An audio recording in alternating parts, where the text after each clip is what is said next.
Hello Patreons, today I'm bringing you a bit of a serious case. Well, we'll start it off with the Mandela effect and describing what it is, just so you understand the concept of false memories. And then we're gonna go into a case that I haven't seen covered yet by any podcasters. And I've been ranting on the socials recently about this, but I do think we as podcasters tend to just go over some cases that have been covered so many times, whether it is because they're super interesting or it is because we know that they're popular and other people are going to be listening to, which kind of means that there are a shit ton of cases that have never been heard by the public. Even when there's a perfect opportunity, like in this case with Mandela effect just leading to this story, everybody just tries to focus on how weird and fun Mandela effect is and how odd some examples are. So I hope listening to this kind of encourages people to cover some cases that might never have been covered before. Just do your Google search a bit. This case is actually from the Innocence Project. So just go scout an Innocence Project, maybe even get in touch with families if you can. Just give voice to people who don't have anybody to speak for them. Let's dive in. So what is Mandela effect? In 2010, Fiona Broome named Mandela effect based on the false memory people had of South African leader Nelson Mandela dying in the 80s in prison, whereas he actually died a free man in December 2013. And this was apparently a memory shared by thousands of people. But long time before that, in 1974, Elizabeth Loftus and John Palmer conducted a study to investigate the false memory and the effects and the development on it. So they introduced two experiments. I'm just going to mention one of them just because it is more interesting than the other. So the groups of participants were shown the video of a car accident. So the first group was then asked questions about the accident using the word smashed, the second group using the word hit, and then the third group was never mentioned any of these words or the speed of the crashed cars. And the researchers also then asked all these groups, have they seen any broken glass, knowing that there was no broken glass in the video. So as you might guess, where they used the verb smashed, everybody claimed that they have seen the broken glass. Which again just proves how we can initiate a false memory depending on just even as simple as the verb we use in the sentence. Some of the examples, there's tons of videos of the common false memories, are that the correct way is to say sex and the city and not sex in the city, as the TV show that I refuse to watch. Which for me, it kind of makes sense, even though it's a dumb name, whichever way you think about it now. But then the one that I find mind-boggling is that Skechers have no T in them. And I'm like, but then it shouldn't even be said Skechers. What? But the Flintstones do have those two T's. So there is Flint and then Stones. I was like, this was my childhood. How do I not know this? How do I remember this the wrong way? Now, the one that people find so mind-boggling is the Forrest Gump. And he doesn't say life is like a box of chocolates. He says life was like a box of chocolates. No sense. No common sense. And every Disney bitch out there is losing it about this, but it's not mirror mirror on the wall, it is magic mirror on the wall. And what Star Wars fans are losing it about is the famous line is, I am your father. There's no Luke, I am your father. Now that we went through these such important examples, think for a second about the actual implications of false memory. So think of the instances where you could be feeding the suspect the confession, or where a suspect might have been thinking something over and over again until it became a real memory for them, but they have never actually committed a crime. This happened to the 18-year-old Peter Reilly, who sat in the interrogation room having signed a confession that he'd brutally murdered his own mother, 51-year-old Barbara Gibbons, after 25 hours of intense questioning. The only problem? He was innocent. In 1975, 2 years after his conviction, Peter walked free, exonerated by evidence that proved he couldn't have been at the scene of the crime. What were the motives behind his confession?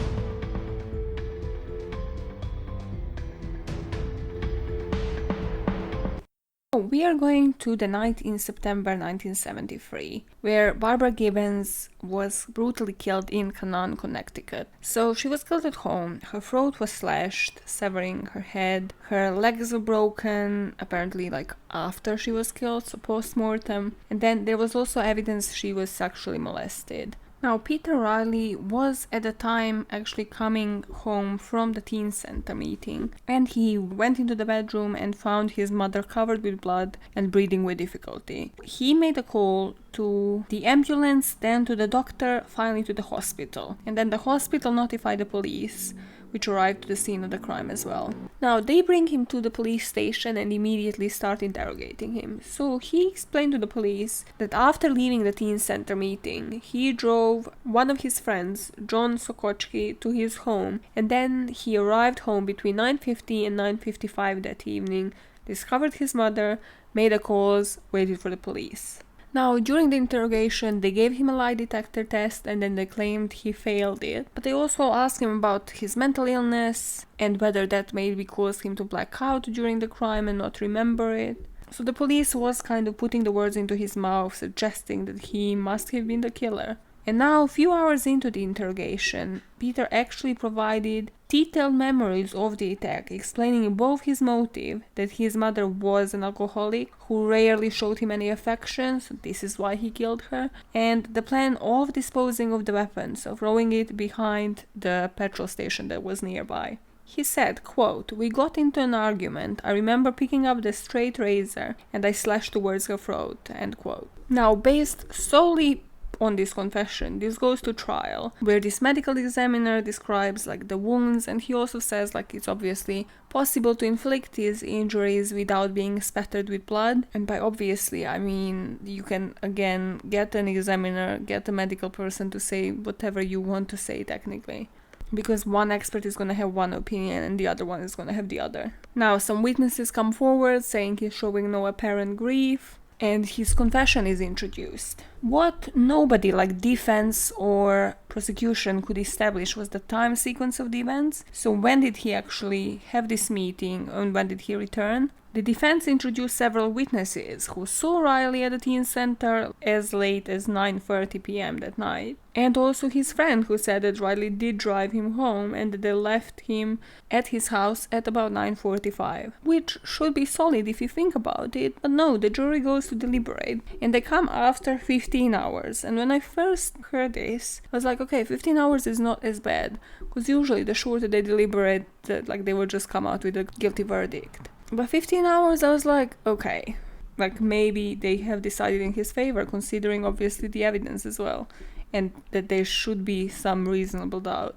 Also, there's a record they have asked several times to have segments of the trial transcript read back to them. Now this judge again urged them to reach unanimous decision, telling the jury to make their own judgments while considering what the majority is deciding. So again, you're technically being lean towards the majority and don't have your own decisions. They came with a guilty verdict, and Reilly was convicted of manslaughter in the first degree and sentenced to prison for a term of 6 to 16 years. Some circumstances that happened here that luckily did happen, and they don't in so many cases, because when I checked Innocence Project, there are a bunch of people of different races that have been in prison for 15 plus years that haven't had this kind of luck like Peter Reilly had in this case post-conviction. His defense lawyer, Rorabeck, appealed the trial immediately, just refusing to allow the court to get away with this conviction based on this forced confession. His friends and neighbors started assisting him in a campaign to prove him innocent, and then again a playwright called Arthur Miller made this case a public issue and alerted the New York Times as well. But the prosecutor again claimed that he has confessed, so that should go basically over every other evidence. However, he actually died while this was appealed, and the new prosecutor found the details quickly, extensive evidence that showed that Reilly was actually miles away from his house when the murder happened. So now again, during this appeal, it's all about introducing reasonable doubt. So what they have fingerprints of 2 other people that might have been involved, and one of them is named Michael Parmalee. So during the original trial, he had an alibi. this family member or this girlfriend, I couldn't actually find information, but they said that they were with him.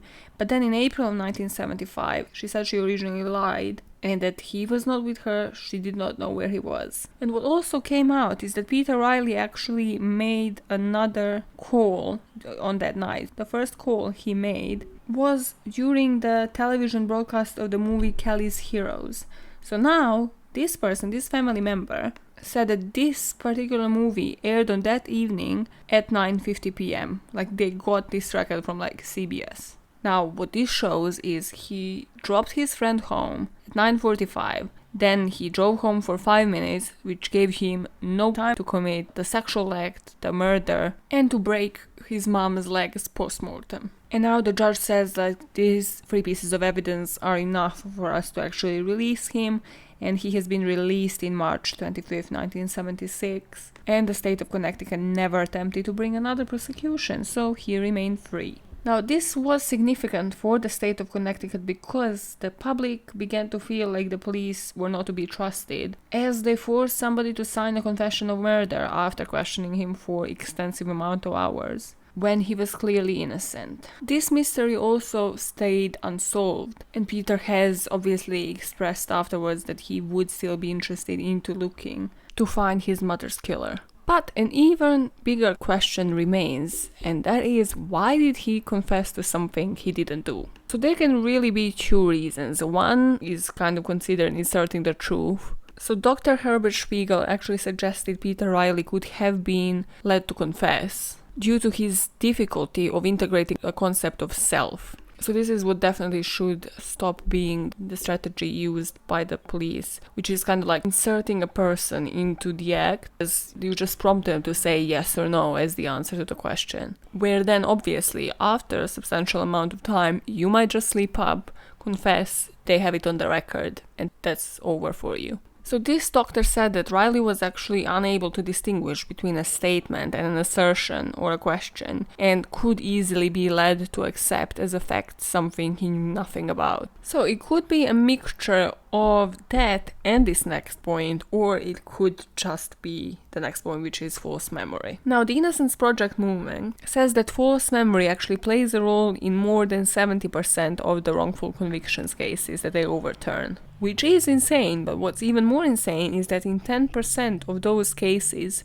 the clients would originally plead guilty, serving an average of 14 years for crimes they didn't commit. Like, just playing again into what I just said, like when you go onto the website, it's usually like they're serving at least 15 or above. Some of those people are serving 20 plus years already for some crimes that they have never committed but they have pled guilty to. So Dr. Shaw, who is a psychologist, says that basically what she does, she experiments with people, asking them to repeatedly imagine committing a crime, whether it's theft, assault, or assault with a weapon. And after 3 interviews using leading techniques and imagination exercises, she sees that 70% of these people accept that they're guilty of the crime they didn't commit, which kind of again matches the Innocence Project stats, even though this is like not a real life, it's just an experiment. And I love this quote by the woman behind the Mandela effect, Elizabeth Loftus. She said like, the memory is not kind of like a CCTV system that it records everything we see or do. It's more like a Wikipedia page where you can go in there and change it, but so can other people who can contribute and sort of add bits and pieces and establish what they think the true memory should be. It's especially easy to understand in situations where you are maybe young, you are a teenager, you have had fight with your parent or whoever, and you have imagined so vividly and so repeatedly certain actions that you would want to inflict onto that person. And then again, once somebody just uses the techniques, the leading techniques to make you say that out loud, then you do, and that's already a confession. So to tie all of this back to the Mandela effect, Fiona Broome believes that this can be defined by us having multiple parallel realities and somehow they have glitches. So what she suggests is there is this quantum mechanic multiverse theory which speculates there could be many possible universes all existing simultaneously. Now this does sound bizarre, but when you think about just the actual case behind the Mandela effect, everybody you might have asked knows that he served a long sentence, so many assumed he died in prison. You might actually know the facts, know exactly when he has been released, how long he has been outside, what he has been doing during his political career. You might still, because of the memory, because of how many times you have heard the story or how long you know he has served in prison, might incline to believe that he has actually died in there. So people will think about it, imagine it happening, and then subsequently become convinced of it as a fact. But in the life of those fighting for the convicted or the convicted people themselves, the reality is not a segment of live witness news on a late night TV show. You can't go back on a false confession or a simple affirmative response to a leading question.